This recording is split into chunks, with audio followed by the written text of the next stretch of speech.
What was like maybe the one thing that you did that helped kind of increase the adoption of Sharetribe Flex within the developer community specifically?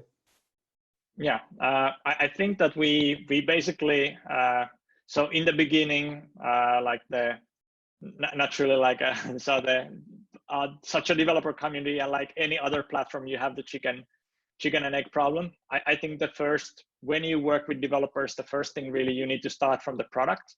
I think we basically took Stripe's playbook and really saw that like what they did like to become the dominant platform in payments is that they were just really developers first. So in every communication saying that, okay, really the onboarding, you really design the onboarding from developer perspective, like you design the documentation from developer perspective.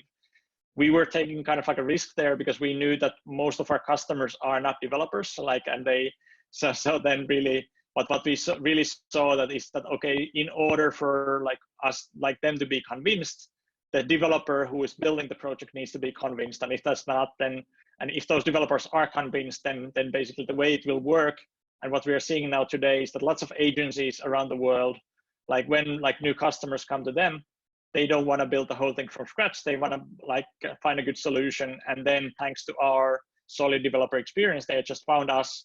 And then they basically start recommending our tool to the customers. So that's like one big thing that we did. The other thing was that we had like lots of demand coming to us.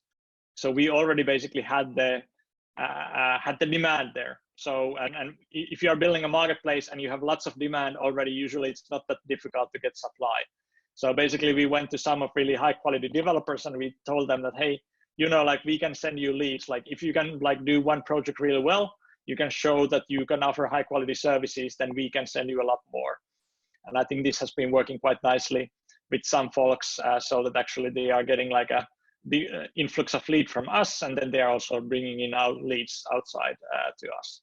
So and that's I think that's been a good way to kind of like bootstrap that community. Nice. And then also, is there out of curiosity, actually, are you guys thinking about kind of building out your own sub marketplace for connecting maybe service providers or developers with clients, or? Yeah, I would say that that's a natural direction. Like so far, like we want to tread with that carefully, because at the same time, like we don't want to get this feeling that every developer feels like they're dispensable. So that kind of like they're just like one in the many, and that's naturally the challenge that every marketplace also faces. That like, okay, when you have like a huge amount of supply, how do you ensure also that the high quality suppliers also stay there and don't just feel that they are not competing with somebody else who's just offering super low price? So you need to get that dynamic right. So far we are really in the concierge mode still. So basically we are heavily curating that. So we kind of have the marketplace under the hood, but we are making that match manually.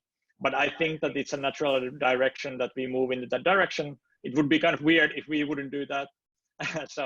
But we just like wanna take that move gradually, and ensure that we can like guarantee the high quality supply when we do so, because that, to me, that's the key. Like we really, when we are recommending these people, like we really are taking a pledge that they really can do high quality service. So I know that like if you think of something like Upwork, there are so many people today getting disappointed when they hire like the cheapest person in Upwork and then they don't get like this type of quality. We just cannot have that. Like it's like really tarnishes our reputation if that happens. So we really need to focus on like having way more like a quality control there and like a verification process. So that's why we need to take it quite slow. Yeah. Can you speak to maybe how many requests or you get, like as far as for people looking to potentially build with Sharetribe Flex, and then how many kind of customers you have? Just ballpark. Yeah. So today there's just under 100 platforms live with Flex. There are like I would say around maybe 50 more that are in development stage. So in various stages. So in general, the demand is huge. So like every day there are 20 to 30 people who create their developer account. Not everybody starts developing, so many of them like poke around a bit, but many of them are also like non-technical, so then the barrier is still still too high. Like usually we, on average, we talk to 100 plus of those people like every month, and then figure out like what's the best path for them to move forward. So right now we're onboarding between 10 and 15 platforms every month.